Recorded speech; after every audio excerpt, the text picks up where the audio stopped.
Long ago, in ancient India, imagine a world where people lived in small villages. They were like one big family, making decisions based on the wisdom of their elders. One village like this was Hastinapur. But as time passed, something incredible happened around 600 BCE in India. Villages started coming together and became tiny kingdoms. One of these kingdoms was called the Kuru kingdom, and it was in the northern part of India, with its main city being Hastinapur. This kingdom became an important place in politics in that time.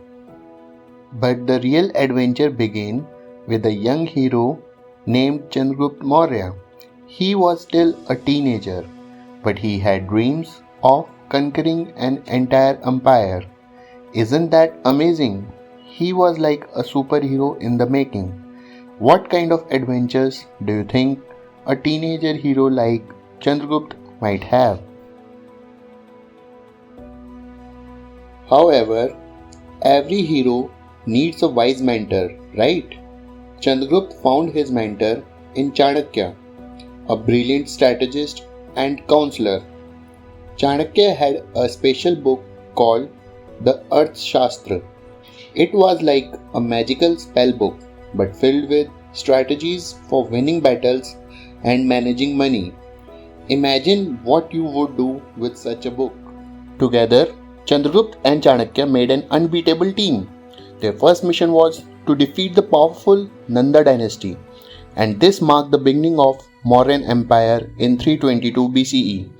It was like the opening chapter of a thrilling adventure story where they ruled the land and made important choices. Chandragupta's rule from 322 to 298 BCE was filled with exciting adventures. First, they conquered a place called Magad. Then they went west and took over the Punjab region and parts of what we now call Pakistan. Can you imagine the excitement of exploring new territories? But they were not just warriors, they were diplomats too. They even had diplomatic talks with someone named Seleucus I, securing additional land through negotiations. Here is a question to ponder. How do you think diplomacy can be as powerful as battles in expanding an empire? Of course, there were challenges along the way, like encounters with remnants of Alexander the Great's time. But despite all the ups and downs, the Mauryan Empire continued to grow under Chandragupta Maurya's leadership. It was a thrilling time of exploration and expansion in ancient India. So, what do you think is the most exciting part of Chandragupta Maurya's adventure?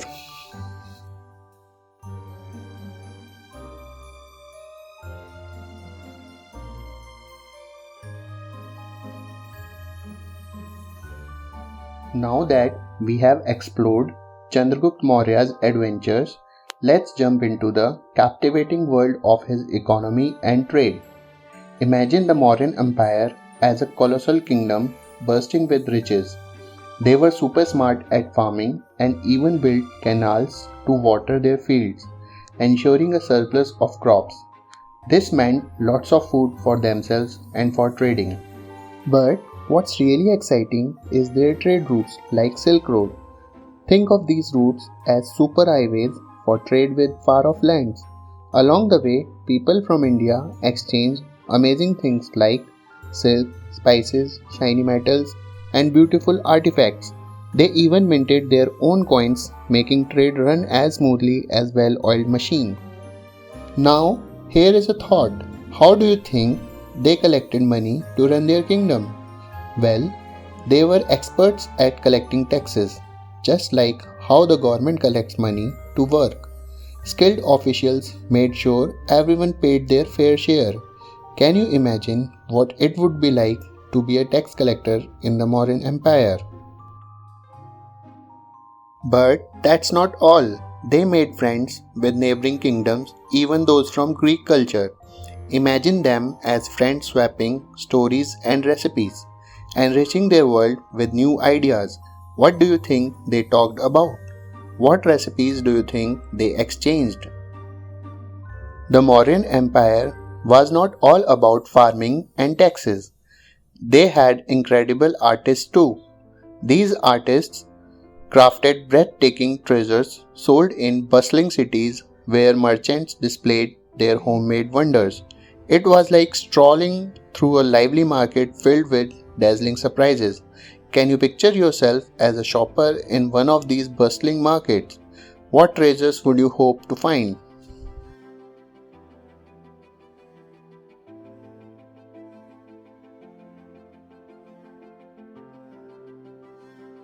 Imagine the Mauryan Empire as a giant puzzle. How did they make it all fit together so perfectly? First, they broke their vast empire into smaller chunks called Janpadas. Each Janpad had a unique name and leader. For example, there was Magad with King Chandragupta Maurya at the helm. It's like dividing a pizza into slices, but each slice had its own boss. Inside these Janpadas, they had even tinier pieces called Vishays. These Vishay were like toppings on pizza slices, taking care of local stuff and making sure everything ran smoothly. Now picture India today. It has states, union territories, and districts, right? Well, it's kinda like that. Every piece had its own local leader. This way, they kept everything in order, just like keeping your room tidy. Of course, a good society needs rules. Imagine you are in the time of the mighty Mauryan Empire. Just like in your favorite games, they had rules too. But instead of referees, they had special officials to make sure everyone played fair, like we have police officials in India today. And just like how we use the same currency all over India today, the Mauryans had their own money to make their trade fair and simple. Their coins had intricate designs and symbols that represented the empire's unity and strength. Right in the middle of their empire was Patliputra, kind of like the beating heart of the Mauryan Empire. It was the place where all the important stuff happened, like the central stage at a big show. Patliputra was a bustling city with grand buildings and palaces, almost like the New Delhi city of ancient India.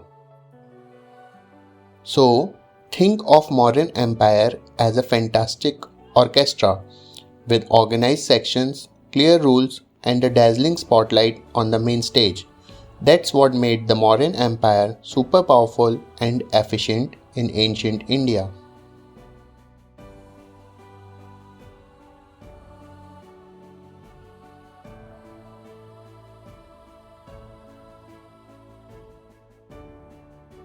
Imagine stepping back in time to the Mauryan era, where every day felt like a grand adventure, filled with mysteries waiting to be unraveled.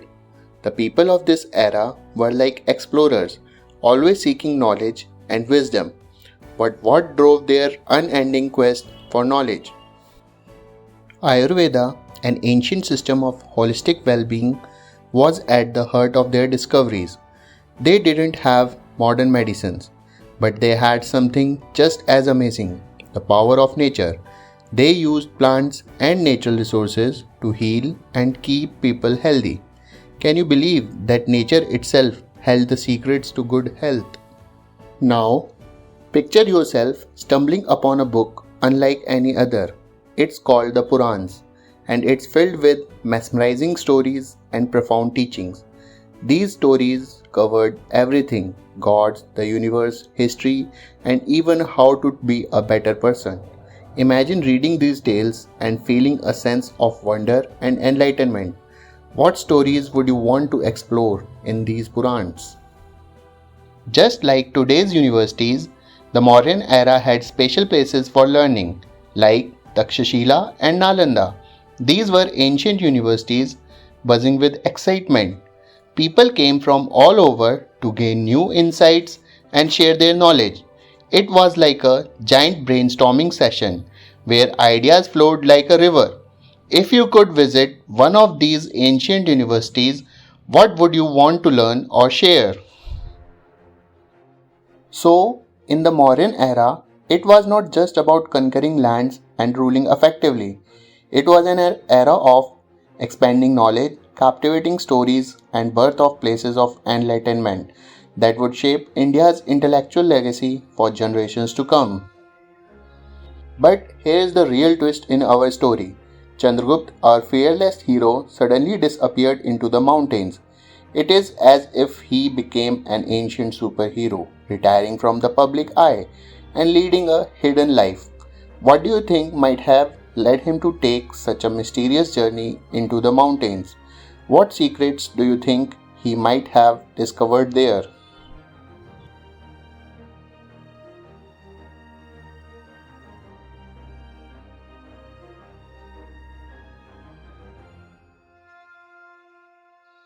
After retirement of our superhero Chandragupta Maurya, a new superhero named Ashoka rose to power in the Mauryan Empire. Ashoka's dream was to expand his empire, leading his army on an epic journey to conquer new lands. Think of it like an adventurous exploration claiming uncharted territories. One of Ashoka's most significant achievements was the Kalinga War. It was a pivotal movement in his life. Imagine the battlefield and the intensity of that moment. What do you think motivated Ashoka to engage in such a battle? And what might the consequences have been? The Kalinga War left a profound impact on Ashoka. Witnessing the immense suffering and loss of life deeply affected him. He realized the cost of his conquest and felt a heavy burden. Can you imagine the emotional turmoil he experienced? How do you think this event influenced his future decisions? Despite the victory, Ashoka underwent a transformation. He began to question the path of violence and conquest. This transformation led him to embrace Buddhism, known for its principles of peace and compassion. How would you feel if you were to suddenly adopt a new philosophy or belief system as Ashoka did? Ashoka's devotion to Buddhism led to the construction of stupas, massive circular domes where relics of Buddha were kept. They became sacred sanctuaries, attracting devout pilgrims like that of the Sanchi Stupa and the Sarnath Stupa. Ashoka's commitment to peace and fairness is inspiring. He inscribed his ideals of non-violence and impartiality on large rocks and pillars, making his wisdom accessible to all. Have you ever wondered about the special symbol you see on Indian coins and currency notes? It's called the Ashoka Chakra or the Ashoka Pillar. Imagine a big strong pillar with four lions sitting back to back on the top. These lions represent power as they are known for their strength, courage as lions are brave and fearless, confidence as lions stand tall and proud, and last lion represents pride as lions have lot of self-respect and take pride in who they are. But that's not all. On the Ashoka pillar, there are other cool animals like a horse, bull, elephant and more lions. The horse represents speed and freedom. The bull stands for strength and hard work. The elephant symbolizes wisdom and intelligence. So next time you see this special symbol on your coins or currency, remember the incredible qualities it represents: power, courage, confidence and pride, just like our amazing country.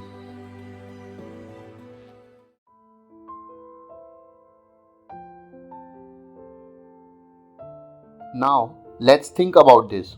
What do you think happens when a great leader like Ashoka is no longer in charge? Can finding a new leader be a tricky business? Well, after Ashoka's rule, things got a bit complicated. Finding a good leader as good as him was like trying to find a needle in a haystack. So, they had a hard time choosing the right leader, and that created problems with how the empire was run. Here is another question. Have you ever spent all your money on things you didn't really need and then had nothing left. That's a bit like what happened to the Mauryan Empire. They spent too much money on maintenance of a large standing army, extensive infrastructure, and the promotion of Buddhism and social welfare programs, and soon they had very little left. Their once strong economy started to crumble, just like someone who spent all their savings. What would you do if you were part of a group, but you wanted to do things your own way? That's what some regional governors or Mahamatrikas and provincial rulers in the Mauryan Empire started to feel. They wanted to govern themselves and have more control. Plus, sometimes they had to deal with problems from outside the empire, like the Greek invasion of Bactria and the rise of the Indo-Greek kingdom in the northwest regions of the empire. What do you think happens when an empire becomes too big to handle? Can it start falling apart? That's what happened to the Mauryan Empire. It was so vast and complex it started to break into smaller pieces. By the mid 2nd century BCE, the Mauryan Empire had fragmented into smaller kingdoms and republics. Sometimes there was not enough food and people were hungry and upset.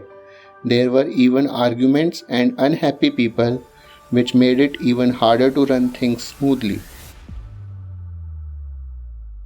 In the year 185 BCE, the last Mauryan king was tragically assassinated. This marked the end of Mauryan dynasty. It was a sad ending for an empire that had once been so powerful. But wait, there is a silver lining. The Mauryan Empire might have declined, but it left behind something special. It taught people about non-violence, which means not hurting others. This idea inspired a famous leader named Mahatma Gandhi during India's fight for independence from British rule. So, even though the empire was gone, its legacy lived on in India's history. To continue exploring captivating stories like this one, don't forget to subscribe to my channel 27 Fables Street. Give this video a thumbs up and share it with your friends. Stay tuned for more fascinating tales.